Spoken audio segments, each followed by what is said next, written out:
हुकूमत का पेट्रोलियम मसनूआत की कीमतों में बड़ी कमी का ऐलान। पेट्रोल 15 रुपए 39 पैसे फी लीटर सस्ता कर दिया। पेट्रोल की नई कीमत 273 रुपए 10 पैसे फी लीटर हो गई। मट्टी के तेल की कीमत में 9 रुपए 86 पैसे फी लीटर कमी। मट्टी का तेल 173 रुपए 48 पैसे फी लीटर हो गया। हाई स्पीड डीजल 7 रुपए 88 पैसे फी लीटर सस्ता, नई कीमत 274 रुपए 8 पैसे मुकर्रर। लाइट डीजल 7 रुपए 54 पैसे सस्ता हो गया। पेट्रोलियम मसनूआत की नई कीमतों का इतलाक आज रात 12 बजे से हो गया। नोटिफिकेशन जारी।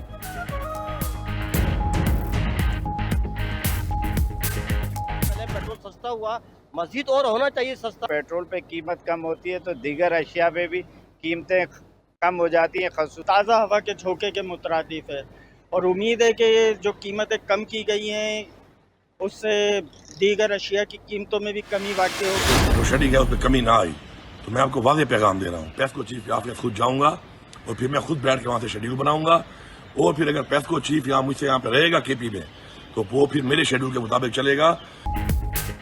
वज़ीर आला खैबर पख्तूनख्वा की पेस्को को आज रात तक लोड शेडिंग कम करने की डेडलाइन।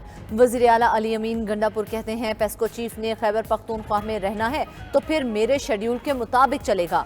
लोड शेडिंग का शेड्यूल ना दिया तो कल खुद पेस्को के दफ्तर जाऊंगा, सारे ग्रिड और सारा सिस्टम टेक ओवर कर लूंगा। मजीद कहा जहां 22 घंटे की लोड शेडिंग है वहां 5 से 6 घंटे का रिलीफ मिलना चाहिए। जहां 16 घंटे लोड शेडिंग है वहां 12 घंटे करनी होगी। शहरियों को चोर कहने के बजाय केपी के बकाया जात से कटौती कर लो।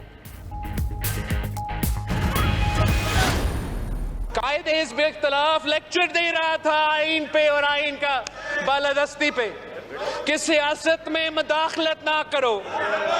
उन्हीं को तो वो पांव पकड़ के जबरदस्ती मुदाखलत करवा रहे हैं। पंजाब को बुजदार की सूरत में तोहफा, पख्तूनख्वा का कसूर क्या है? इस किस्म का चीफ मिनिस्टर दिलवा दिया।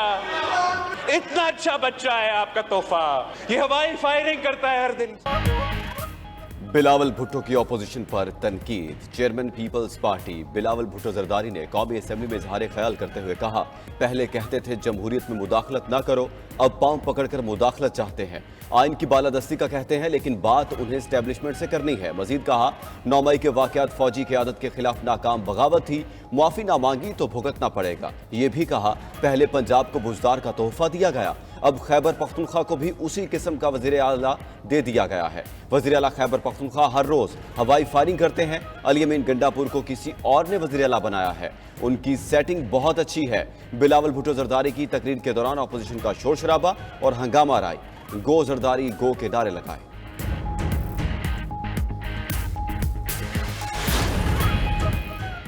पीटीआई का बिलावल भुट्टो को आज ऐवान में ही जवाब देने का ऐलान। चेयरमैन तहरीक इंसाफ बैरिस्टर गौहर की मीडिया से गुफ्तगू। कहा बिलावल भुट्टो जरदारी ने गैर पार्लिमानी अल्फाज इस्तेमाल किए, उन्हें आज असेंबली फ्लोर पर जवाब देंगे। डिप्टी स्पीकर ने ऐवान पीपल्स पार्टी के नुमाइंदे के तौर पर चलाया। हम जमहूरियत आगे लेकर चलाना चाहते हैं, वो हमें इश्तियाल दिलाने की कोशिश कर रहे हैं। जमहूरियत से मुतल्लिक बिलावल भुट्टो की बात बराए नाम है। आमिर डोगर बोले, बिलावल भुट्टो ने ऐवान का माहौल खराब किया, उनका असल चेहरा देखकर सर शर्म से झुक गए।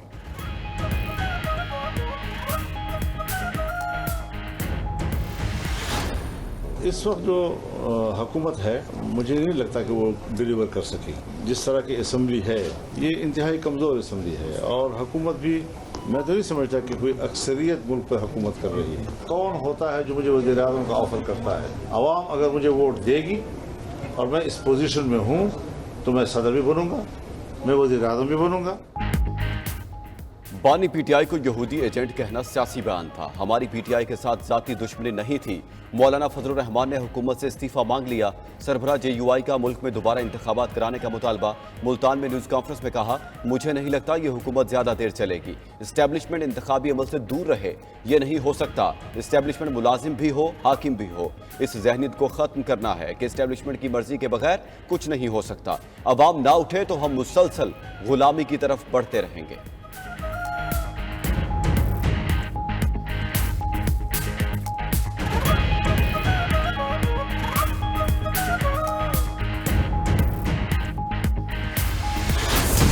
190 मिलियन पाउंड रेफरेंस में बानी पीटीआई की जमानत मंजूर। इस्लामाबाद हाई कोर्ट ने बानी पीटीआई को रिहा करने का हुक्म दे दिया। चीफ जस्टिस आमिर फारूक और जस्टिस तारिक महमूद जहांगीरी ने महफूज फैसला सुनाया। बानी पीटीआई को 10 लाख रुपए के मचलके जमा कराने का हुक्म। अदालत ने मुख्तसर जुबानी फैसला खुली अदालत में सुनाया। तहरीरी फैसले में कहा, मुलजिम को मजीद कैद में रखने से कोई फायदा नहीं होगा।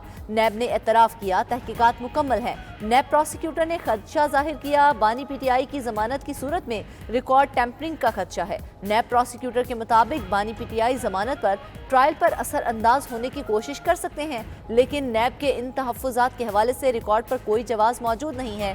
उधर बानी पीटीआई लॉन्ग मार्च और तोड़ फोड़ के 2 मुकदमात में भी बरी हो गए।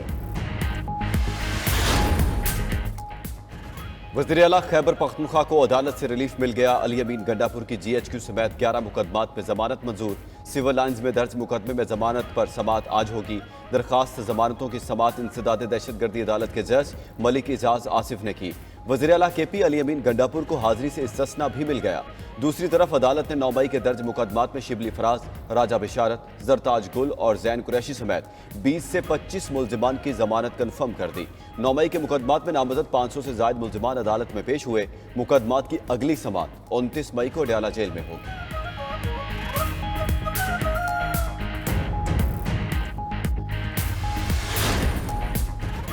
वज़ीर आज़म वफाक और सूबों में मौशी इश्तराक पर मुत्तफ़िक। वज़ीर आज़म शहबाज शरीफ से वज़ीर आला सिंध मुराद अली शाह की मुलाकात। वज़ीर आज़म की सिंध हुकूमत को दरपेश माली मसाइल और तहफ़्फ़ुज़ात दूर करने की हिदायत। सूबे में वफाक की हुकूमत के जारी तमाम तरक्याती मनसूबों पर काम को तेज़ करने की हिदायत भी कर दी। शहबाज शरीफ ने कहा, मुल्क का मुआशी इस्तेहकाम हमारा बुनियादी मकसद है।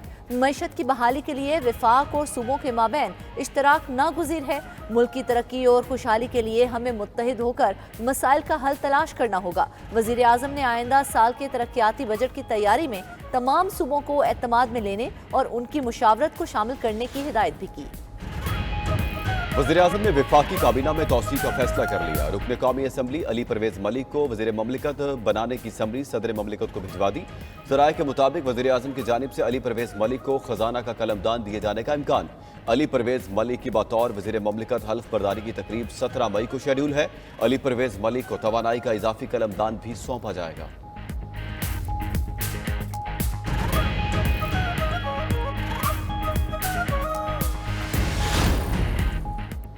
मुल्क में कोई सरकार ठीक नहीं चल रही, लगता है हम किसी दुश्मन मुल्क में बैठे हैं। वाइस चांसलर तैनाती केस में चीफ जस्टिस पाकिस्तान जस्टिस काजी फाइज ईसा के रिमार्क्स। कहा, मुनज़्ज़म तरीके से पाकिस्तान के मुस्तकबिल को तबाह किया जा रहा है। मुल्क में सब कुछ आहिस्ता आहिस्ता ज़मीन बोस हो रहा है। PIA की तरह यूनिवर्सिटियों को भी तबाह किया जा रहा है। सियासी मुखालफिन का गुस्सा TV पर नजर आता है, लेकिन तालीम के मामले पर कोई प्रोग्राम नहीं होते। अगर गालम गलोच के एदाद शुमार जारी हों तो पाकिस्तान पहली पोजीशन पर आएगा। महकमा तालीम में बैठे अफसरान क्या मक्खियां मार रहे हैं? अदालत ने जामियात में वाइस चांसलर्स की तकर्री पर 1 माह में पेशरफ्त रिपोर्ट तलब कर ली। पाक चीन दोस्ती इलाकाई और आलमी अमन इस्तेहकाम के लिए ज़रूरी है। मसला कश्मीर के मुनसिफाना हल किए बगैर खित्ते में पायदार अमन मुमकिन नहीं। मसला कश्मीर पर चीन की मुसलसल हिमायत का शुक्रिया अदा करते हैं। नायब वज़ीर आज़म इसहाक डार की चीनी वज़ीर ख़ारजा के साथ बीजिंग में न्यूज़ कॉन्फ्रेंस। कहा, चीन के साथ मुज़ाकरात में ML1, गवादर बंदरगाह, कानकनी, IT, तवानाई, ज़राअत में ताउन बढ़ाने पर इत्तेफाक हुआ। CPEC ने पाकिस्तान की मुआशी तरक्की में अहम किरदार अदा किया। शांगला हमले जिम्मेदारों को कैफरे किरदार तक पहुंचाएंगे। इस मौका पर चीनी वज़ीर ख़ारजा ने कहा, पाक चीन दोस्ती चट्टान की तरह मजबूत है।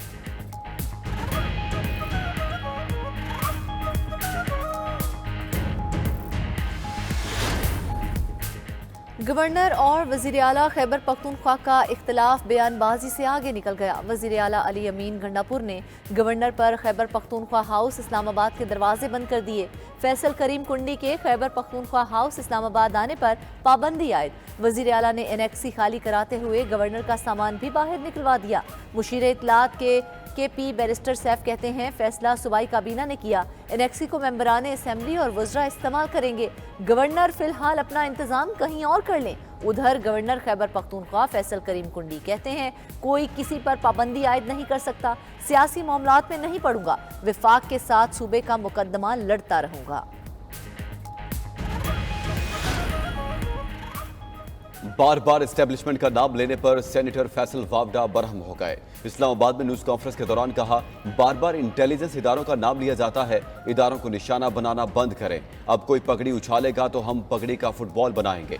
कहां लिखा है जिन्होंने कुर्बानी दी उनका तमस्खर उड़ाया जाए। इदारों की दखल अंदाजी का सबूत है तो दें, हम आपके साथ खड़े होंगे। अगर मेंबर असेंबली दोहरी शहरियत नहीं रख सकता तो जज क्यों रखें।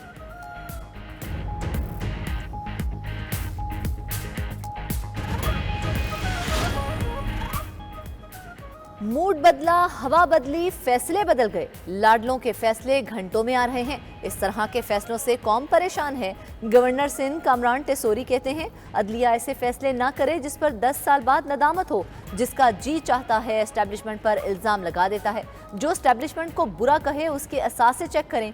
इजाफा हो रहा होता है। रहनुमा मुस्लिम लीग नून तलाल चौधरी ने कहा, आम आदमी को अदालतों से इंसाफ नहीं मिल रहा, वो किसको खत लिखें। नॉन इशू को इशू बनाने की कोशिश की जा रही है। लेटर के बजाय नोटिस होने चाहिए थे। किसने कितनी गंदुम मंगवाई, कितना पैसा खर्च किया, विफाकी हुकूमत ने तफसीलात कौमी असेंबली में पेश कर दी। दस्तावेज के मुताबिक ट्रेडिंग कॉरपोरेशन ऑफ पाकिस्तान ने 3 साल में गंदुम दरामद की। टीसीपी महज गंदुम की दरामद और स्टोरेज की जिम्मेदार है। गंदुम की प्रोसेसिंग और तकसीम वजारत गजाई तहफ़्फ़ुज़ और पास्को करते हैं। दूसरी तरफ चेयरमैन पीपल्स पार्टी बिलावल भुट्टो ने गंदुम के एक्सपोर्ट पर पाबंदी उठाने का मुतालबा कर दिया। कौमी असेंबली में कहा, स्कैंडल में मुलविस ब्यूरोक्रेट के खिलाफ एक्शन लेना चाहिए। किसानों को नुकसान नालायक, नाअहल, गैर मुंतखब लोगों के फैसलों की वजह से हो रहा है। किसानों के मुआशी कत्ल का एहतसाब होना चाहिए। हुकूमत कमेटी खेलना बंद करे।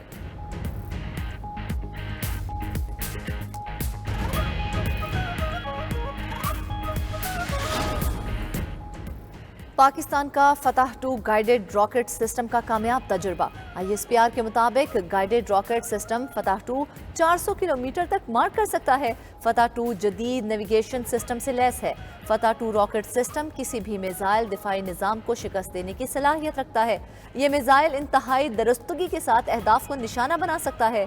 सदर, वजीर आजम, chairman joint chiefs of staff committee और तीनों मुसल्लह अफवाज के सरबराहान की कामयाब तजुर्बे पर कौम और साइंसदानों और इंजीनियर्स को मुबारकबाद।